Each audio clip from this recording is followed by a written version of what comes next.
నమస్కారం, welcome to NSN news. నేను మీ బాలు సిరినేని. తెలంగాణ రాష్ట్రంలో త్వరలోనే స్థానిక సంస్థల ఎన్నికలు నిర్వహిస్తామని ముఖ్యమంత్రి రేవంత్ రెడ్డి వెల్లడించారు.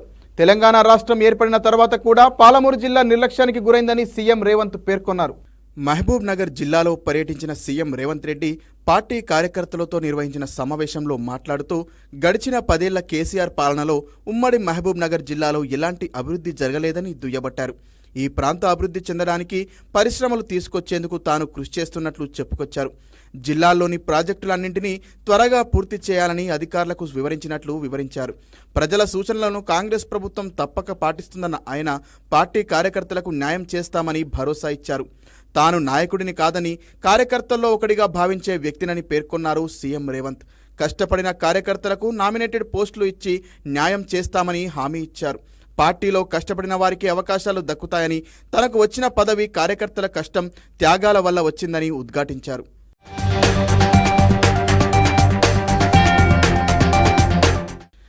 బీఆర్ఎస్ ఎమ్మెల్యేల్ని చేర్చుకుంటున్నారని మాట్లాడుతున్న కేసీఆర్ కాంగ్రెస్ ఎమ్మెల్యేల్ని చేర్చుకున్నప్పుడు ఆయన రాజనీతి ఏమైందని సీఎం రేవంత్ ప్రశ్నించారు.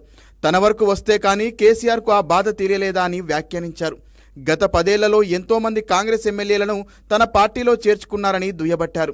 కాంగ్రెస్ ప్రభుత్వం నెల రోజుల్లోనే కూలిపోతుందని కేసీఆర్ అనలేదా అని రేవంత్ ప్రశ్నించారు.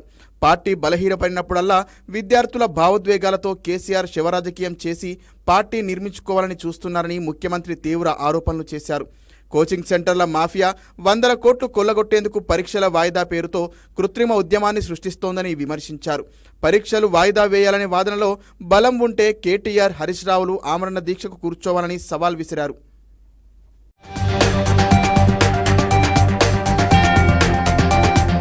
నగదు బదిలీ పథకాల అమలు, అభివృద్ధి కార్యక్రమాల నిర్వహణకు బ్యాంకర్ల సాయం అవసరమని ముఖ్యమంత్రి చంద్రబాబు అన్నారు.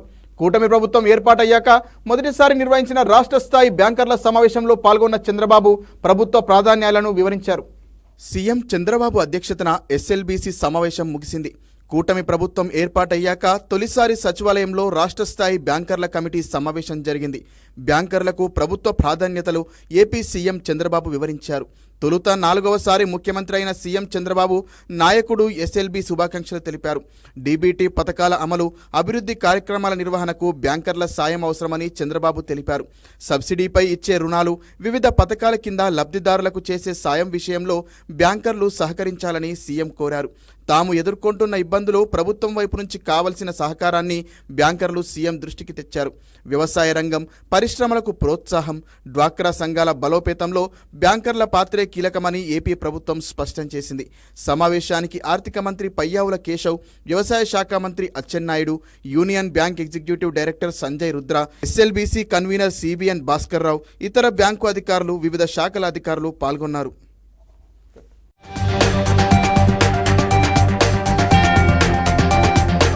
5 ఏళ్లలో జగన్ ప్రభుత్వం చేసిన ఆర్థిక విధ్వంసం, అప్పులు, నిధుల దారి మళ్లింపు, దుర్వినియోగం లెక్కలు తేల్చాలంటే ఇప్పుడున్న కాగ్ జనరల్ వల్ల కూడా కాదని, కొత్త కాగ్ రావాల్సిందేనని ముఖ్యమంత్రి చంద్రబాబు ధ్వజమెత్తారు. విద్యుత్ రంగాన్ని జగన్ సర్వనాశనం చేశారని మండిపడ్డారు. గత 5 ఏళ్ల కాలంలో జగన్ చేసిన అప్పులపై సీఎం చంద్రబాబు ఫైర్ అయ్యారు. సచివాలయంలో విద్యుత్ రంగంపై శ్వేతపత్రం విడుదల చేసిన సందర్భంగా చంద్రబాబు విలేకరులతో మాట్లాడుతూ, విద్యుత్ రంగంలో నేను తెచ్చిన సంస్కరణ వల్ల నా పవర్ పోయింది కానీ దేశం బాగుపడిందని చంద్రబాబు చమత్కరించారు. తాను ప్రవేశపెట్టిన విద్యుత్ సంస్కరణలపై విపక్షాలు తీవ్ర స్థాయిలో దుష్ప్రచారం చేయడం వల్ల 2004 ఎన్నికల్లో అధికారం కోల్పోయామని తెలిపారు. జగన్ దుర్మార్గపు పాలనలో అస్తవ్యస్తమైన విద్యుత్ రంగాన్ని మళ్లీ గాడిన పెట్టడం చాలా పెద్ద పని అయినా సవాల్గా తీసుకుంటామని తెలిపారు సీఎం.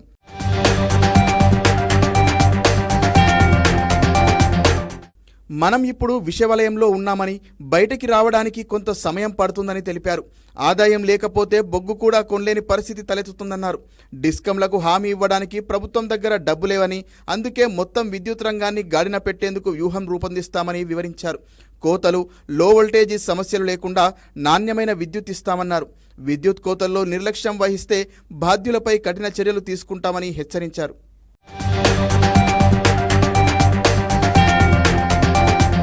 తెలంగాణలో ఉన్న కాకతీయ థర్మల్ పవర్ ప్లాంట్ సరికొత్త రికార్డును సృష్టించింది. 202 రోజులు నిరంతరాయంగా విద్యుత్ ఉత్పత్తిని సాధించి కీలక మైలురాయిని అధిగమించింది. ప్రభుత్వ రంగ విద్యుత్ కేంద్రాల్లో 600 మెగావాట్ల విభాగంలో దేశంలోని ఎక్కువ రోజుల పాటుగా నడిచిన యూనిట్గా రికార్డుకెక్కింది. తెలంగాణలోని జయశంకర్, భూపాలపల్లి, గణపురంలోని కాకతీయ థర్మల్ పవర్ ప్లాంటు 202 రోజులు నిరంతరాయంగా విద్యుత్ ఉత్పత్తిని సాధించి కీలక మైలురాయిని అధిగమించింది. ఇందులో మొదటి యూనిట్ 500, రెండవ యూనిట్ 600 మెగావాట్ల సామర్థ్యంతో పనిచేస్తున్నాయి. భూపాలపల్లి జిల్లా గణపురం మండలంలోని ఈ విద్యుత్ కేంద్రంలోని 600 మెగావాట్ల ప్లాంటు 2023 డిసెంబర్ 15 నుంచి ఈ నెల 4 వరకు నిరంతరాయంగా 202 రోజులు నడిచి 85.36% PLF సాధించింది.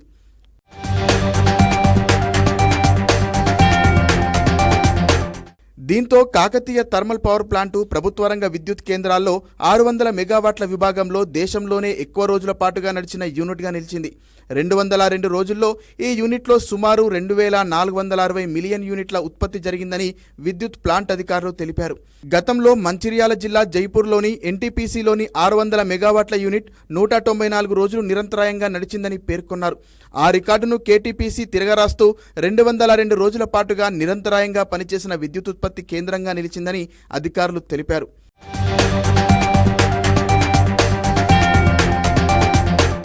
కాకతీయ థర్మల్ పవర్ ప్రాజెక్టు 2009 సంవత్సరంలో ప్రారంభమైంది. మొదటి యూనిట్లో రోజుకు 12 మిలియన్ యూనిట్ల చొప్పున విద్యుత్ ఉత్పత్తిని చేస్తోంది. 2016లో ప్రారంభమైన రెండో యూనిట్లో రోజుకు 14.4 మిలియన్ యూనిట్ల చొప్పున ఉత్పత్తి జరుగుతోంది. విద్యుత్ ఉత్పత్తికి రోజుకు దాదాపు 16,000 టన్నుల బొగ్గు అవసరమవుతోంది. కాగా జెన్కోకు కేటాయించిన టారిచెర్ల ఓపీసీ నుంచి 8,000 టన్నులతో పాటుగా భూపాలపల్లి, ఇతర ప్రాంతాల నుంచి సింగరేణి ద్వారా మరో 8,000 టన్నుల బొగ్గు సరఫరా అవుతోంది.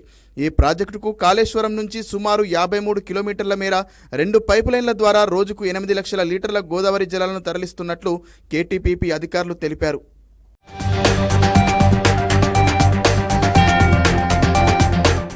విజయనగరం జిల్లా భోగాపురంలో నిర్మిస్తున్న అంతర్జాతీయ విమానాశ్రయాన్ని మరో 2 ఏళ్లలో పూర్తి చేస్తామని కేంద్ర పౌర విమానయాన శాఖ మంత్రి కింజారపు రామ్మోహన్ నాయుడు చెప్పారు. దేశంలోనే నెంబర్ 1గా తీర్చిదిద్ది 2026 నాటికి అందుబాటులోకి తెస్తామన్నారు. మంత్రి కింజారపు రామ్మోహన్ నాయుడు ఈ మేరకు భోగాపురంలో నిర్మిస్తున్న అంతర్జాతీయ విమానాశ్రయానికి సంబంధించిన పనులు, నిర్మాణాల తీరు, మ్యాప్లను ఆయన పరిశీలించారు. అధికారులతో సమీక్ష అనంతరం విలేకరులతో మాట్లాడుతూ విమానాశ్రయం పూర్తయితే ఉత్తరాంధ్ర రూపురేఖలు మారతాయన్నారు. 2015లో టీడీపీ ప్రభుత్వ హయాంలోనే ముఖ్యమంత్రి చంద్రబాబు, అప్పటి కేంద్ర మంత్రి అశోక్ గజపతిరాజుల ఆలోచనల నుంచే ఈ ప్రాజెక్టు పుట్టిందన్నారు. 2016లో కేంద్ర ప్రభుత్వం నుంచి అన్ని అనుమతులు వచ్చాయని తెలిపారు. 2019లో టెండర్ ప్రక్రియ పూర్తి చేసి శంకుస్థాపన చేశానని గుర్తు చేశారు. ఆ తర్వాత అధికారంలోకి వచ్చిన వైసీపీ ప్రభుత్వం మళ్లీ శంకుస్థాపన చేపట్టిందని, పనుల్లో తీవ్ర జాప్యం చేసిందని మండిపడ్డారు.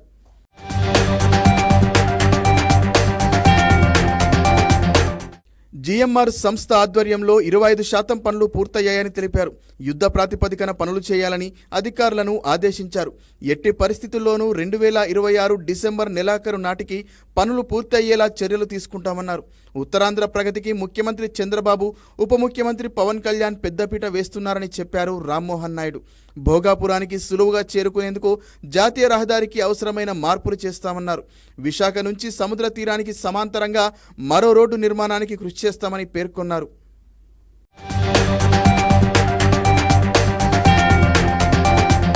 సీనియర్ ఐఏఎస్ అధికారి ప్రవీణ్ ప్రకాష్ వీఆర్ఎస్ దరఖాస్తును ప్రభుత్వం ఆమోదించింది. ఇది సెప్టెంబర్ 30 నుంచి అమల్లోకి రానుంది.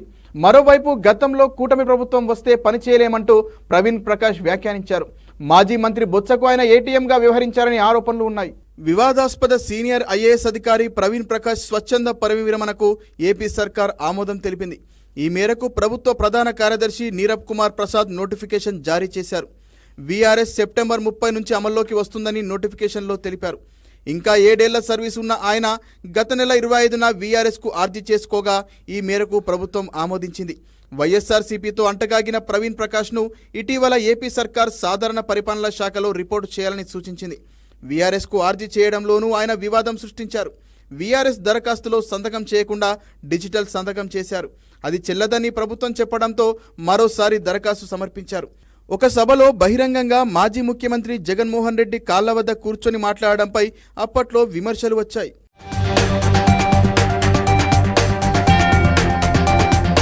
వైఎస్ఆర్సీపీతో అంటగాగిన ప్రవీణ్ ప్రకాష్ ఐఏఎస్ హోదా చివరికి వీఆర్ఎస్తో ముగిసింది. ఆ పార్టీకి వీర విధేయుడుగా ఉన్న ఆయన కూటమి ప్రభుత్వం అధికారంలోకి వస్తే పని చేయలేనంటూ ఎన్నికల ముందు నుంచి సహచరులతో వ్యాఖ్యానిస్తూ వచ్చారు. తనకు మంచి ప్రైవేట్ జాబ్ చూడాలంటూ అప్పట్లో ఐఏఎస్కు వాట్సాప్లో సందేశం పంపడం చర్చనీయాంశంగా మారింది. నంద్యాల జిల్లాలో బడీడు పిల్లలు బడి బయట కనిపిస్తే ఉద్యోగానికి రాజీనామా చేస్తానంటూ ఒకసారి ప్రకటించారు. ఒక దశలో ఉత్తరప్రదేశ్ నుంచి ఎంపీగా పోటీకి ప్రయత్నాలు చేస్తున్నారని, ఉద్యోగానికి రాజీనామా చేస్తారంటూ ప్రచారం సాగింది.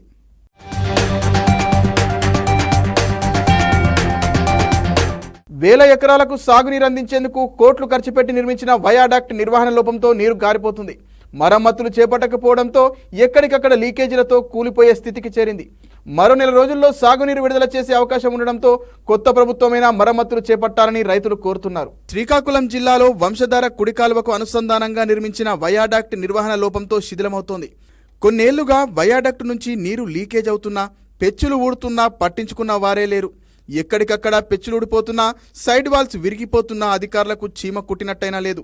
క్రమంగా పక్క కోరుగుతున్న వయాడాక్ట్ ఎప్పుడు కూలుతుందోనని ప్రజలు ఆందోళన చెందుతున్నారు. 5 సంవత్సరాలు జగన్మోహన్ రెడ్డి పాలనలో ఒక్కసారి కూడా మరమ్మతులు చేయకపోవడం వల్లనే ఈ పరిస్థితి వచ్చిందని స్థానికులు ఆరోపణలు చేస్తున్నారు.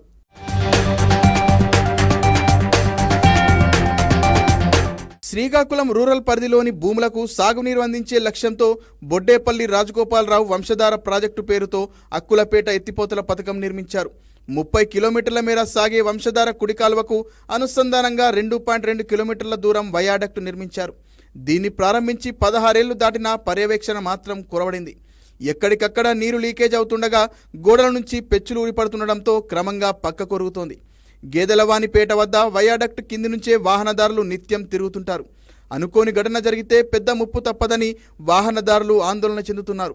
అయినా అధికారులు మాత్రం ఏమాత్రం పట్టించుకోవడం లేదని స్థానికులు ఆగ్రహం వ్యక్తం చేస్తున్నారు. ప్రస్తుతం చంద్రబాబు నాయుడు ముఖ్యమంత్రిగా బాధ్యతలు చేపట్టిన నేపథ్యంలో దీనిపై దృష్టి సారించాలని రైతన్నలు కోరుతున్నారు.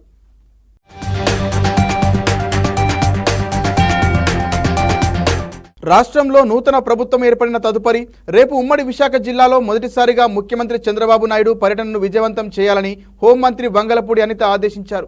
సీఎం పర్యటన నేపథ్యంలో జిల్లా కలెక్టర్ కార్యాలయ సమావేశ మందిరంలో జిల్లా అధికారులతో సమీక్షా సమావేశం నిర్వహించారు. ఈ సందర్భంగా ఆమె మాట్లాడుతూ ముఖ్యమంత్రి ముందుగా అనకాపల్లి జిల్లాలోని పోలవరం ఎడమ కాలువ పనులను పరిశీలిస్తారని, అనంతరం భోగాపురం ఎయిర్పోర్టుకు వెళ్లనున్నట్టు చెప్పారు.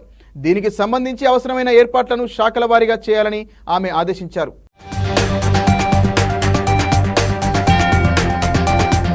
గతంలో కాంగ్రెస్ ఎమ్మెల్యేలను అడ్డగోలుగా కొనుగోలు చేసింది బీఆర్ఎస్ పార్టీ కాదా అని రాజ్యసభ సభ్యుడు అనిల్ కుమార్ యాదవ్ ప్రశ్నించారు. ఢిల్లీలో కేటీఆర్ చేసిన వ్యాఖ్యలపై అనిల్ కుమార్ తీవ్రంగా స్పందించారు. అధికారం ఉన్నప్పుడు యువరాజుగా ఉన్న కేటీఆర్ ఇప్పుడు అధికారం కోల్పోయాక తికమక మాట్లాడుతున్నారని విమర్శించారు. ప్రజాపాలనలో అమలు చేస్తున్న సంక్షేమ పథకాలు చూసి తమ పార్టీలోకి నేతలు చేరుతున్నారని, తామేమీ రమ్మని అడగడం లేదని స్పష్టం చేశారు.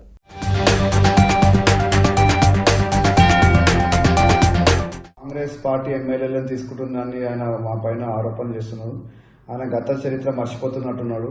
గతంలో వాళ్ళే స్వయంగా కాంగ్రెస్లో గెలిచిన ఎమ్మెల్యేలు అందరినీ కూడా తీసుకోవడం జరిగింది. మేము కాంగ్రెస్లో ఈరోజు ఎవరు కూడా ఎమ్మెల్యేలను తీసుకున్నారు. వాళ్ళు స్వయంగా వాలంటరీగా వాళ్ళు వస్తున్నారు.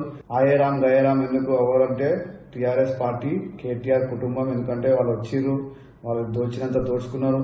ఇలా తెలంగాణ ప్రజలే వాళ్ళకు బుద్ధి చెప్పారు. ఈ పార్టీలో ఉన్న లోపాల గురించి చర్చించుకోండి. మీ పార్టీలో ఎందువల్ల ఓడిపోయారు, మీ అహంకారం వల్ల ఓడిపోయారని తెలంగాణ ప్రజలందరికీ తెలుసు. ఒకసారి మీరే ఆలోచించుకోవాలని కూడా మేము విజ్ఞప్తి చేస్తున్నాం. రాష్ట్రంలో 8 ప్రభుత్వ వైద్య కళాశాలలకు మెడికల్ కౌన్సిల్ అనుమతులు నిరాకరించడం ప్రభుత్వ వైఫల్యమేనని మాజీ ఎమ్మెల్యే పెద్ది సుదర్శన్ రెడ్డి ఆరోపించారు. ఇది రాష్ట్రానికి జరిగిన అవమానంగా భావిస్తున్నట్లు తెలిపారు. సీఎం, రాష్ట్ర మంత్రులు సొంత రాజకీయాల కోసం ఢిల్లీ పర్యటన చేస్తున్నారన్న ఆయన వైద్య కళాశాలలకు అనుమతి లాంటి కీలక అంశాన్ని నిర్లక్ష్యం చేశారని మండిపడ్డారు. వెంటనే 8 వైద్య కళాశాలలకు అనుమతులు పొంది పేద విద్యార్థులకు వైద్య విద్య దూరం కాకుండా చూడాలని పెద్ది సుదర్శన్ రెడ్డి డిమాండ్ చేశారు.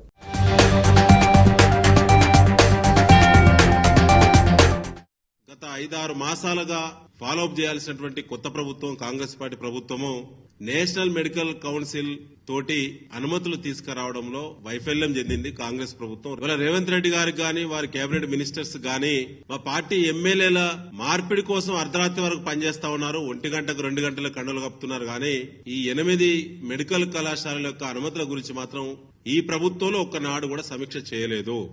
వైద్య శాఖ మంత్రితో పాటు ఉన్నత వైద్యాధికారులు ఏ ఒక్కనాడు కూడా దీన్ని మానిటర్ చేయలేదు. కాబట్టి దానిపైన కళాశాలల అనుమతుల కోసం మాత్రమో ఎక్కడ కూడా గంట పాటు సమీక్షలు చేయటం లేదు.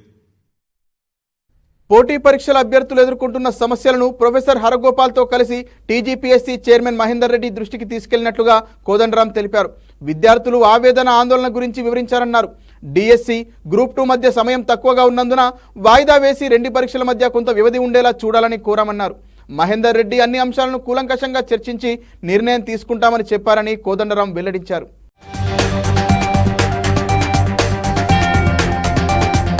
అభ్యర్థులు ఎదుర్కొంటున్నటువంటి సమస్యల మీద ఇవాళ ప్రొఫెసర్ హరగోపాల్ గారితో పాటు నేను కూడా వెళ్ళి ఆ సమస్యలన్నింటినీ కమిషన్ చైర్మన్ శ్రీ మహేందర్ రెడ్డి గారి దృష్టికి తీసుకొని వెళ్ళినాం. 1:100 ఇవ్వటానికి అవకాశాలను పరిశీలించాలని కూడా గట్టిగా కోరిండ్రు. అట్లాగే డిఎస్సి గ్రూప్ 2 మధ్యనే ఎక్కువ సమయం లేనందున డిఎస్సిని కొంత వాయిదా వేయాలనేటువంటి మాట కూడా వారికి చైర్మన్ గారికి వివరించడం జరిగింది. మీ అందరికీ కూడా విద్యార్థులందరికీ కూడా మేము చెప్పదలిచింది ఏంటంటే సమస్యల మీద మేము క్రియాశీలకంగా స్పందిస్తూ ఉన్నాం. సమస్యల స్వభావాన్ని బట్టి దాని తీవ్రతను బట్టి ఎప్పటికప్పుడు దానిపై స్పందిస్తూనే ఉన్నాం. ప్రభుత్వ ఆసుపత్రులను మెరుగుపరిచామని వైసీపీ ప్రచారం చేసిందే తప్ప కనీస మౌలిక సదుపాయాలు కల్పించలేదని ఎమ్మెల్యే నల్లమిల్లి రామకృష్ణారెడ్డి విమర్శించారు. తూర్పుగోదావరి జిల్లా అనపర్తి మండలం రామవరంలో ప్రాథమిక ఆరోగ్య కేంద్రాన్ని అధికారులతో కలిసి ఆయన పరిశీలించారు. రోగులకు తాగునీటి సౌకర్యం లేకపోవడం దురదృష్టకరమన్నారు. రోగుల పట్ల నిర్లక్ష్యం వహిస్తే కఠిన చర్యలు తీసుకుంటామని హెచ్చరించారు.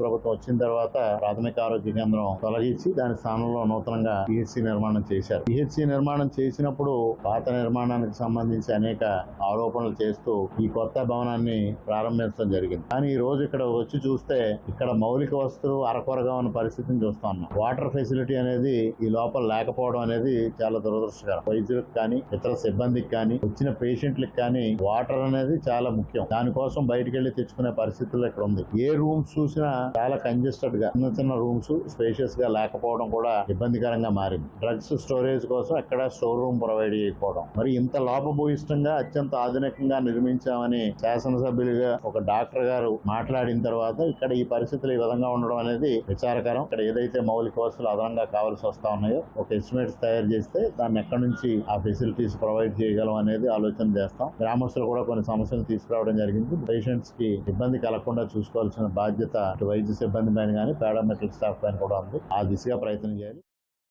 వైసీపీ సర్కార్ వేధింపులకు భయపడి వెనక్కి వెళ్లిపోయిన పారిశ్రామికవేత్తలు ఇప్పుడు ముఖ్యమంత్రి చంద్రబాబుపై నమ్మకంతో తిరిగి పరిశ్రమల స్థాపనకు ముందుకొస్తున్నారని పరిశ్రమల శాఖ మంత్రి టీజీ భరత్ అన్నారు. కర్నూలు ఆర్టీసీ డిపోలో నూతన బస్సులను ఎంపీ బస్తిపాడు నాగరాజుతో కలిసి మంత్రి భరత్ ప్రారంభించారు. విజయవాడ బస్టాండ్ను తలదన్నేలా కర్నూలు ఆర్టీసీ బస్టాండ్ను అభివృద్ధి చేస్తామని ఎంపీ వెల్లడించారు. అంతకుముందు మైనార్టీల సమస్యలపై అధికారులతో కర్నూలు నగరపాలక సంస్థ అధికారులతోనూ సమావేశమయ్యారు. డ్రైనేజీ, తాగునీటి సమస్యలను అడిగి తెలుసుకున్నారు. సీజనల్ వ్యాధులపై అప్రమత్తంగా ఉండి ముందస్తు చర్యలు చేపట్టాలని అధికారులకు సూచించారు.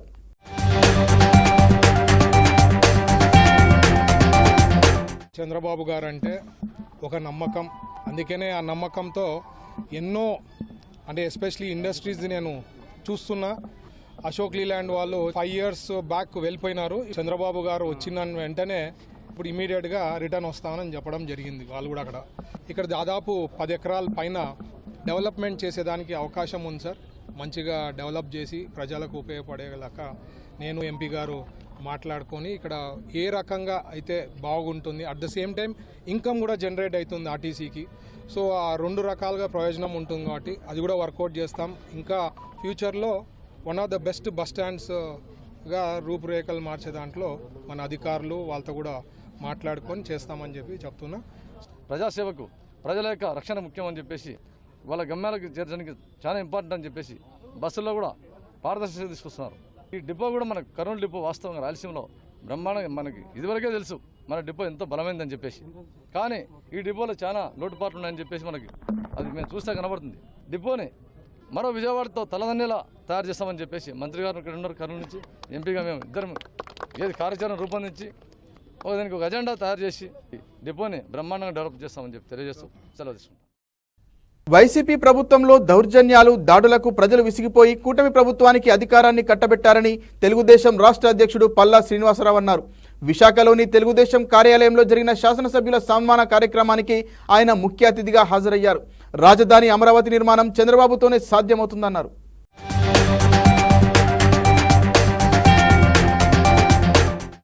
నాయకుడిని ప్రతి కార్యకర్తని ప్రభుత్వంలో భాగస్వామ్యం చేయడానికి నామినేటెడ్ పదవుల ద్వారా వాళ్ళని ప్రభుత్వంలో భాగస్వామ్యం చేయడానికి మేము కృషి చేస్తాం, ముందుకు తీసుకెళ్తామని చెప్పేసి ఈ సందర్భంగా తెలియజేస్తున్నాం. ఏదైనా ప్రభుత్వం పథకాలు పెట్టేటప్పుడు లేకపోతే స్కీమ్స్ ఇంట్రడ్యూస్ చేసేటప్పుడు మనం ప్రజలకు అందేటట్టుగా ప్రతి ఒక్కరు కూడా కృషి చేయాలి. ఇచ్చినటువంటి మాట ప్రకారంగా 1000 రూపాయలు మేము పెంచుదామని చెప్పాం. ఈ రోజు ఎక్కడికి వెళ్ళినా సరే వృద్ధులు కావచ్చు, వితంతులు కావచ్చు, వికలాంగులు కావచ్చు, వీళ్ళందరూ కూడా చాలా ఆనందంగా ఉన్నారు. ఎక్కడో ఒక దగ్గర చిన్న లోపం, ఎవరో 100 రూపాయలు తీసుకున్నారని ఎవరో తీసుకుంటారు, కానీ కార్యకర్త మీద నింద మోపుతాడు. ఇది మనం గమనించాల్సినటువంటి అవసరం ఉంది. కనుక సోదరులను అప్రమత్తంగా ఉండాల్సినటువంటి అవసరం ఉందని చెప్పి ఈ సందర్భంగా తెలియజేస్తున్నాం. ఉచిత ఇసుక ఇచ్చినప్పుడు ఏదో మనకి జరుగుబాటు కోసం అని చెప్పి ఏదో ఒక జేసీబీ లేకపోతే ఏదో పెడతాం, కానీ అది ఎదుటి వాడికి విమర్శించడానికి దారి తీస్తుంది. వాటికి దూరంగా ఉండాల్సినటువంటి అవసరం ఉంది. ఈ రాష్ట్రాన్ని పునర్నిర్మాణం చేసేటువంటి కెపాసిటీ కావచ్చు, ఆ దక్షత కావచ్చు చంద్రబాబు నాయుడు గారికి ఉంది. మన పిల్లలకి బంగారు భవిష్యత్తు కావాలంటే తెలుగుదేశం పార్టీ, జనసేన, బీజేపీ కూడా 10 సంవత్సరాల అధికారంలో ఉండాల్సినటువంటి అవసరం ఉంది. రాష్ట్రంలో కొత్త రేషన్ కార్డుల కోసం ఎదురు చూస్తున్న వారికి ప్రభుత్వం గుడ్ న్యూస్ చెప్పింది. ఈ మేరకు ప్రజాపాలనలో ఎవరైతే కొత్తగా రేషన్ కార్డులు, పెన్షన్ల కోసం దరఖాస్తు చేసుకున్నారో వాటి నుంచి అర్హుల జాబితాను సిద్ధంగా ఉంచాలని ఆమె సెర్చ్ అధికారులకు ఆదేశాలు జారీ చేశారు. గ్రామీణ పేదరిక నిర్మూలన సంస్థ, మహిళా శిశు సంక్షేమ శాఖపై సీతక్క సమీక్ష నిర్వహించారు. ప్రస్తుతం సెర్ప్ సంస్థ నుంచి కొనసాగుతున్న పథకాల గురించి అధికారులను అడిగి తెలుసుకున్నారు. బీఆర్ఎస్ ప్రభుత్వం మ్యాచింగ్ గ్రాంట్లు మంజూరు చేయకపోవడంతో కేంద్ర పథకాలను వాడుకోలేకపోయామని అధికారులు మంత్రి సీతక్కకు తెలిపారు.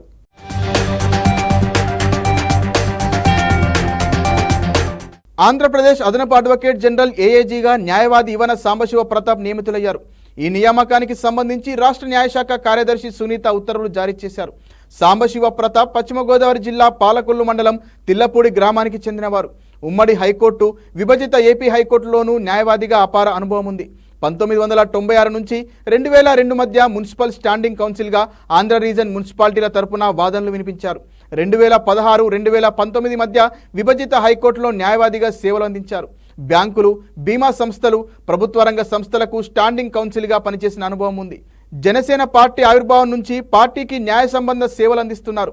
2019 సార్వత్రిక ఎన్నికల తర్వాత జనసేన పార్టీ లీగల్ సెల్ చైర్మన్గా సాంబశివ ప్రతాప్ వ్యవహరిస్తున్నారు.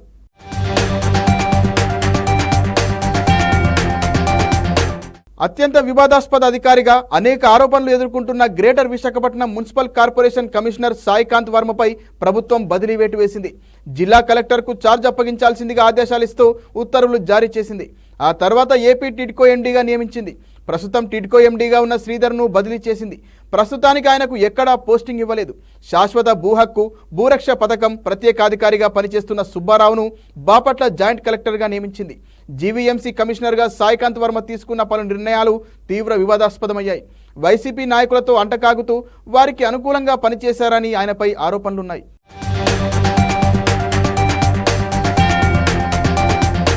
మరిన్ని వార్తలతో మళ్ళీ కలుద్దాం. నమస్కారం.